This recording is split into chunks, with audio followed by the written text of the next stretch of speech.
So maybe a first question would be, give us a state of just your tribes. Madison has just been designated in December, Truax Field, as the home of F35A. Doctor, can you start? Give us an overview.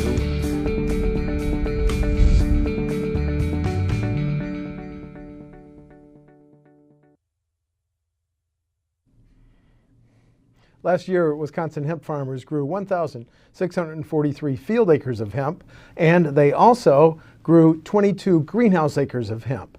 But this year, the interest is running so much higher for a second Wisconsin hemp growing season. To talk about that and to explain it, and we need to tweak our laws a little bit, thanks to my left, Secretary Brad Pfaff of the Department of Ag, Trade, and Consumer Protection, Senator Pat Testin, he's a Republican from Stevens Point. He represents the 24th Senate District, and Representative Tony Kurtz of R-Wonewoc, who represents the 50th District. So thanks, everybody. Before we talk about, we have to tweak the laws a little bit, right? Okay, before we get to that, let's talk about lessons learned from 2018. Mr. Ag Secretary, how did our hemp farmers do last year? Wisconsin farmers are extremely resilient and hardworking. They're extremely dedicated, and they stepped forward last year.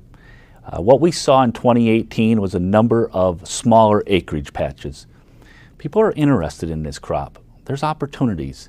I don't need to remind people how low commodity prices are right now. Yes. So farmers are interested in this.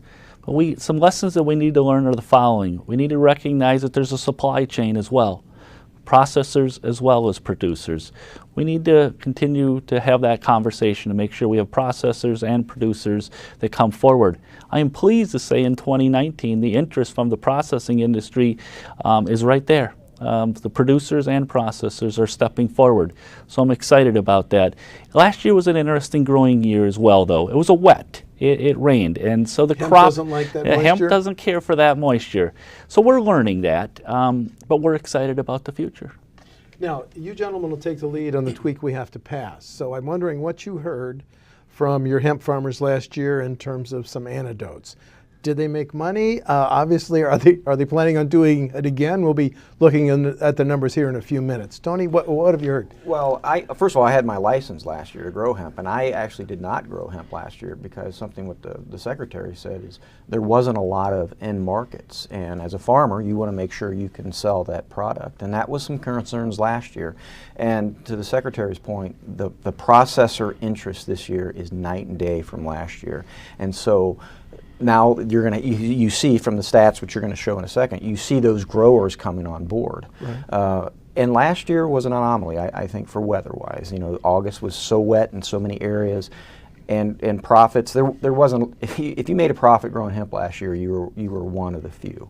The vast majority of people. I have a farmer in my own district that had 17 acres of hemp. It's still standing right now because he didn't have a market. He didn't bother combining it. So I'm very optimistic that the processors now are on board. There's places going up. We're going to be able to sell the product. It's still a few years down the road, so that's why I think Senator Testin and I we want to caution people. You know, we're excited about it, but you know, let's proceed cautiously. It's another great market, like the secretary said. It's just, you know, let's get into this and grow slowly. But I'm very optimistic. This year I'm growing 33 acres of hemp for organic grain. It's important now that we differentiate the two types of licenses, growing and processing. Right. You applied to grow last year and didn't grow. Correct. This year you're applying to grow again? Absolutely. Okay, well, let's talk about the differences. Who wants to talk about the differences between processing and growing? Or Pat, can you summarize what your farmers last year told you? Similar to what both the Secretary and Representative Kurtz mentioned, that year one was tough. This was the first time since 1957 that we had a hemp crop in the state of Wisconsin. So we basically have to relearn how to grow this commodity once again. Even though it was a leader in the nation. Right. I'm sorry to interrupt you. Yeah, we were a national leader. 1950s?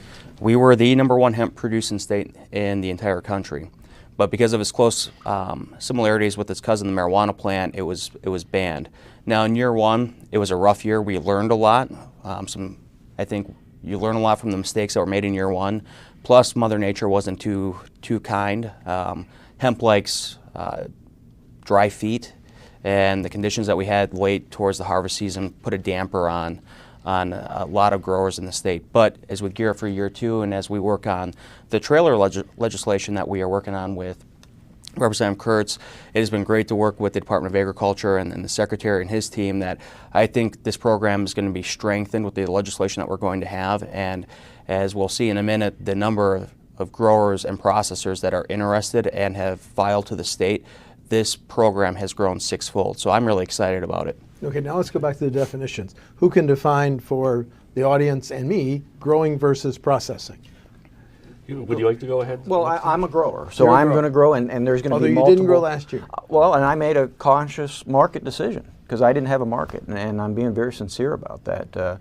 But this year I have a market. I already have a buyer for my grain, and it's an organization out of Eau Claire, and so I'm a grower. Now you got multiple growers, like you have. I'm growing it for grain. You have some people grow it for grain and for the fiber. Some people are just growing it for fiber. Some people are just growing it for the flour. Some people are growing it just for the oil. So there's a whole different gamut. When you get into processors, obviously they need that product to process in oil.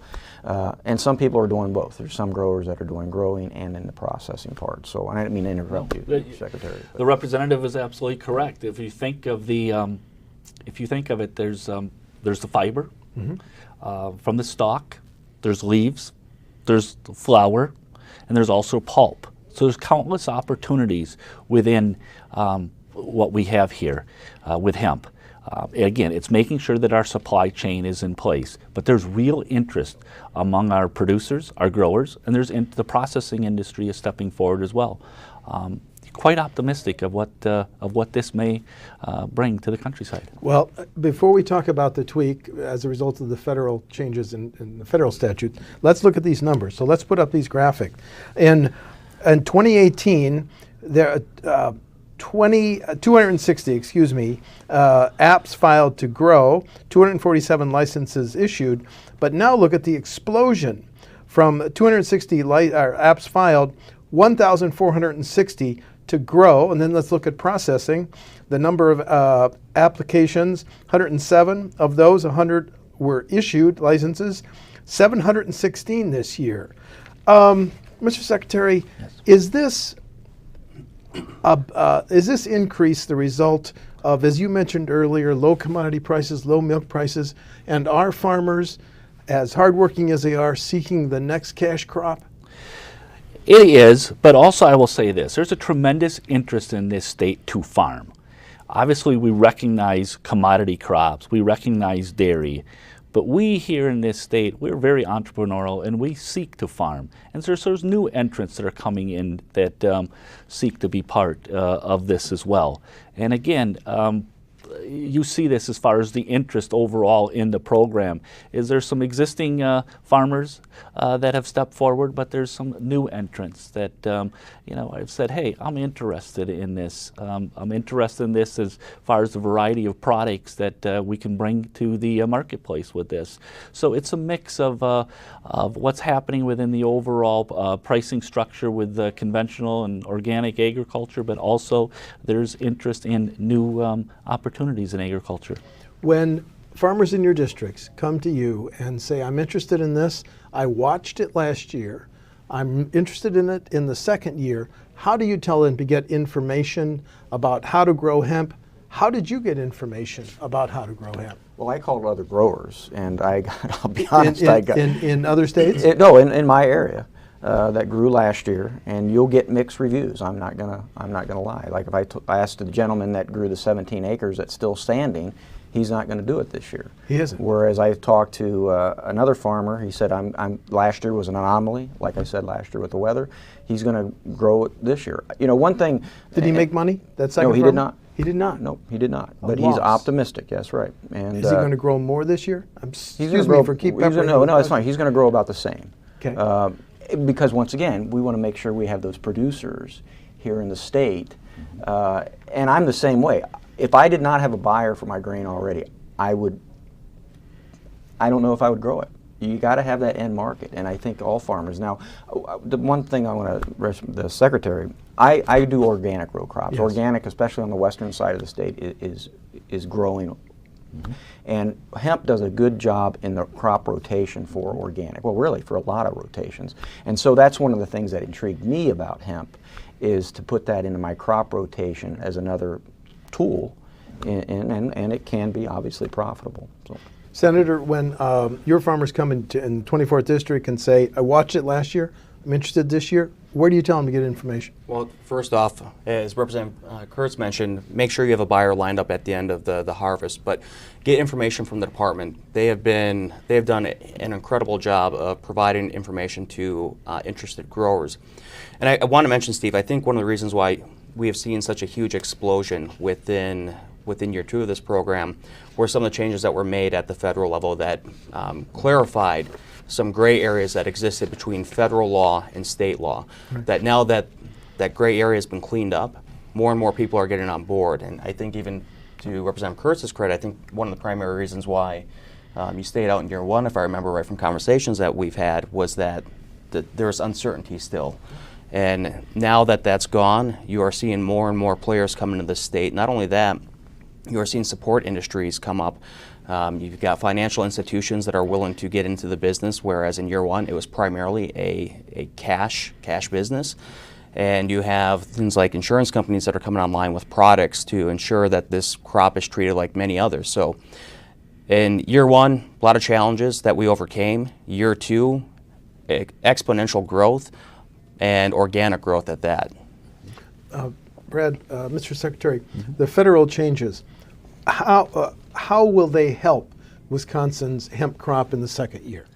Well, that's a good question. The 2018 Farm Bill that was signed into law by the President prior to the holidays, it was passed by Congress in a bipartisan manner.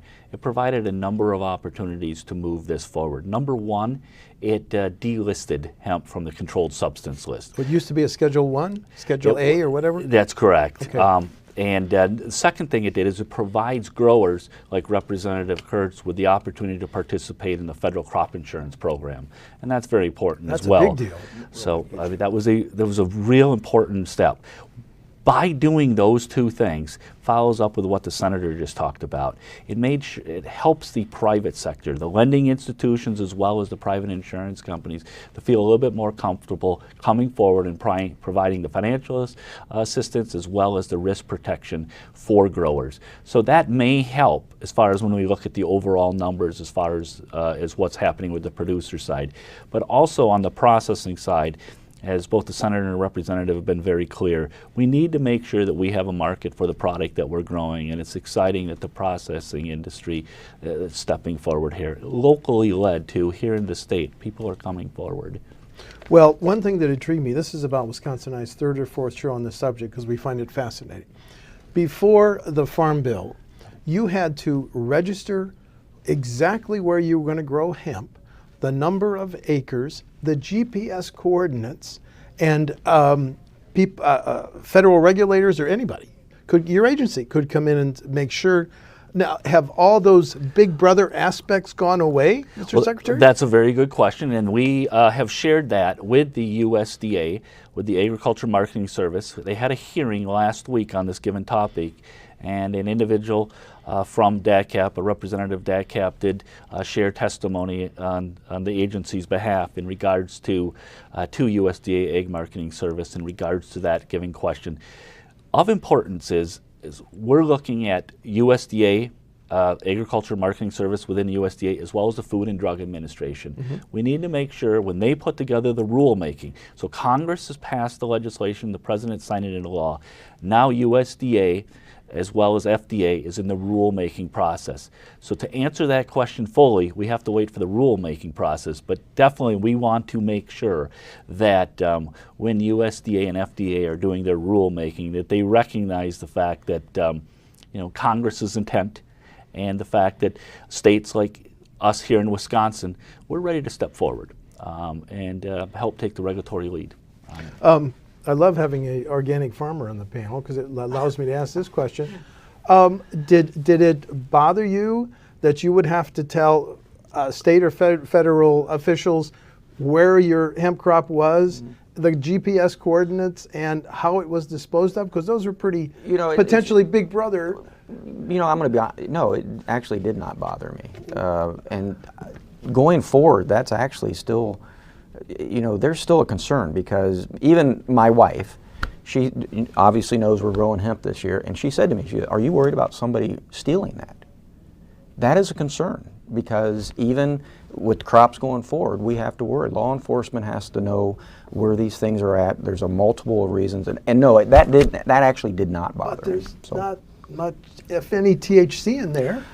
Right, and that was one of those provisions that we had to put in the bill back in 2017 to get support from the law enforcement community, because one of their chief concerns was that, well, if you have someone with a big hemp field, what prevents them from growing marijuana in the middle of this field? Oh, that's true. Well, valid concern. Granted, Mother Nature tells a different story, because the plants would cross-pollinate, that it would dilute the THC concentration.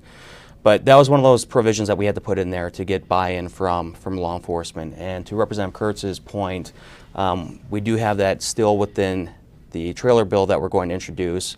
And I've heard from a number of growers that they actually kind of like that provision there, because there were instances of theft around the state. And so by having law enforcement know where these plants are, they could kind of monitor, provided the growers were working with law enforcement to let them know, hey, can you keep an eye on this? Because even though you can't get high from the hemp plant, people are still using it to get CBD or sell it, or there may have been instances, I'm not sure, where people may have tried to sell it as something that it's not. Well, Mr. Secretary, how much enforcement can your agency monitor when the number of potential growers goes from 260 to 1460? Well, there is tremendous interest in the countryside in regards to hemp, and that is exciting to know that. Our team at the Wisconsin Department of Agriculture, Trade and Consumer Protection, we're very hardworking, and we will step forward, and we will implement the law the best we can. We are excited that the governor's proposed 2019-2020 biennial budget does provide some additional staffing assistance. It also provides investment in some laboratory services. So we are excited and grateful for that. But we do recognize the fact that there's interest in the countryside in this crop, and I think that is something that we look forward to servicing. Well, what are you hearing? Are farmers in other states, or upper Midwest states where the soil conditions are favorable, are they also planning to ramp up greatly the number of hemp production? And if so, Mr. Organic Farmer, aren't you worried about your buyers collapsing, price collapsing? No, I don't think so. Not in this. We're in such an infant market right now. No, I think we're years from anything like that. And it's interesting. Some states are actually, and I'm sure Senator Testin can remember, it was one of the Dakotas that actually didn't pass it. I mean, they're saying you can't grow hemp here. So you're seeing pushbacks from other states, which is, to me, is kind of mind-boggling. So I'm not concerned with that right now, as far as. So. And not only that, we have seen other states that have experienced explosions within interest within their hemp programs. Yep. However, their explosions compared to Wisconsin's, I mean, they're not even the same league. I mean, we know there are some states where they've seen a surge of maybe a couple hundred applications. No other state in the country has had a more successful launch of an industrial hemp pilot program in year one, and no state has seen the growth in interest in year two. So when I've said previously in previous remarks that I think Wisconsin's poised to be a national leader in this crop in the next 5 to 10 years, I think it's going to be sooner than that. Okay. Now, you use the term trailer bill, which means we passed a major bill on an issue, and now we have to pass a following bill to kind of tweak it a little bit. What are the elements in your trailer bill that you're going to sponsor it in the Assembly, you're going to sponsor it in the Senate, and do we need to pass the trailer bill for a successful second hemp growing season this year? Senator. So a lot of the changes that we are being proposed in the legislation that we're going to introduce are technical changes to put us in line with the changes that were made at the federal level. So the feds changed the definition of hemp. It was industrial hemp in federal statutes. Now it's just hemp. They allow for the interstate commerce of this, and so a lot of these changes are being incorporated into this. Secondly, a lot of what is being proposed, some of the tweaks to the program, are coming from recommendations that were made from not only the department, but processors and growers on how we test it, when we test it, to what's allowed, what isn't allowed. We do provide some truth in labeling to make sure that there's some basic consumer protections for products like CBD oil and others. So a lot of this has been in conjunction with the stakeholders who are most impacted and work with this directly on a day-to-day basis. So I'm really optimistic with how far we've come. We have met several times since the passage of the 2018 Farm Bill to even today, where we have worked with the department hand in hand, and I think we're in a really good spot to ensure that our program remains the gold standard in the country. Because when you talk to a lot of industry, folks within the hemp industry, they look to Act 100 as kind of the model for other states to follow, that we really got it right. And that's due in large part to the work that was done by not only the department, but Ledge Council, Farm Bureau, and even the Wisconsin Hemp Alliance. Is your bill, you've drafted it, redrafted it? Has it been, have you formally dropped it in the hopper yet, introduced? Not yet. We still have, I believe we're going to have, our staffs are going to meet one more time at the Department of Agriculture, I believe on Friday. That's great. And then from there, we're going to have any final tweaks or recommendations. We're trying to nip any potential problems before we drop the bill. And that's why we're taking our due diligence to get this right, because as much as we love it, hemp, we don't want to have to keep coming back every 2 years to do Hemp 3.0, Hemp 4.0. Right. Well, I can hear members of your caucus saying, we have to fix the hemp bill. You're going to make me go through that again? So there's unity in this draft, even though it's not yet formally in the hopper? You know, it's interesting. If we don't do anything, then basically the federal government's going to step in. So, you know, I commend Senator Testin because he worked on this last session. And as far as DAT cap's concerned, you know, you think about it, they had so many lessons learned. I would even agree with the secretary. Probably agree with this. I don't even think DAT cap knew in year one that it was going to be so successful, and they did a very good job flexing to the demand. And so our bill also addresses that, and you know, we recognize the DAT cap's work on that, and that I mean, obviously, you know, the new positions, the stuff for equipment, DAT cap adapts very well. But we're taking those lessons learned and putting into this bill, and I think that with a lot of good input, we're going to have a good quality bill moving forward, and give them a little flexibility, because you got to think the federal government's still learning about this too, Yes. and they're going to take As the Secretary said, they're still drafting rules. That's right. They still are. And so they're going to take what we do That's right. and what DAT cap does, and so we have to be flexible to that. Are the production costs for hemp higher than other crops? It depends on what you're doing. Like for instance, I'm going to plant. I'm planting grain, so like I pay $1.40 for a pound of hemp seed. There's some people that are growing it for CBD oil, that a seed, just one seed, can be anywhere from $1 to $8, depending on the variety Did you they say buy. one seed? One seed, yes. And I you're did. going in for grain, and what price are you paying? I'm paying $1.40 per pound of seed. I think a pound of seed, I just had the conversion of what, I didn't remember, it was like 3,000 seeds per pound or something like that. I might be wrong on that, but because I'm planting 32 pounds per acre for grain. That's right. Uh-huh. And that's my seed costs are roughly, I average probably about $100 an acre. Well, you've got a buyer? I do. Otherwise, you'd have to rethink this? Yes, I would, to be honest with you. So have you taken a look at costs to grow for grain, costs to grow for oil? Well, like I said, I'm just doing it for the grain. Grain's going to be very similar to what corn inputs are on my farm. Okay.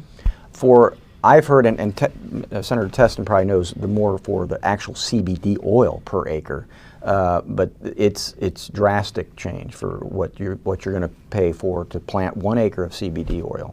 I think you just said one seed for CBD oil. How much? Can anywhere from range from $1 up to $8. Does that get into some of the theft potential that was mentioned earlier? It can, but there are a variety of different varieties of this seed. But the representative is correct in his statements. And again, what the farmer plans to use it for on the end use. And that's what is so interesting about this crop, is there's so many different end uses and opportunities for farmers to engage. And if we can get a nice mix in the processing industry, this provides opportunities for our farmers and our rural communities.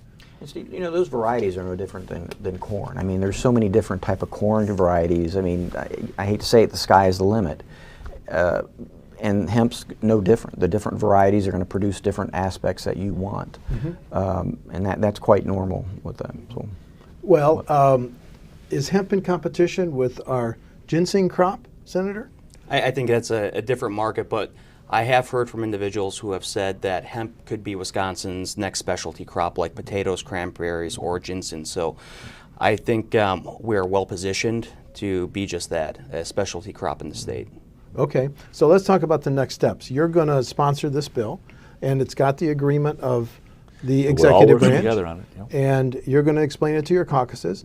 And when they say hemp again, you're going to say, no, there's no major changes here. We're just codifying, coming in line with the federal farm bill, correct? For the most part, and there are some other changes, like I said, recommendations that were made from growers, processors, and the department. So for instance, I've been meeting with some of my colleagues in our caucus just to sit down with them, make sure that they're still comfortable with where we're at with hemp. Because I mean, there have been some instances where law enforcement have come across hemp bud, hemp flower during traffic stops, and they can't differentiate it between marijuana unless it gets tested. So we just want to alleviate any of those concerns, because one change that was made at the federal level was that it allows for the interstate commerce of hemp. So whether law enforcement likes hemp or not, hemp is still able to get transported through the state. And so we're working with some colleagues of ours who may have some concerns or may have some issue with that, just to educate them on the bill, why we need to do this bill, and to ensure that this crop remains viable, this industry remains viable. And many of my colleagues, both in the Assembly and the Senate, who were here last session, already voted for it because the bill passed unanimously. Okay, but you mentioned the M word, marijuana.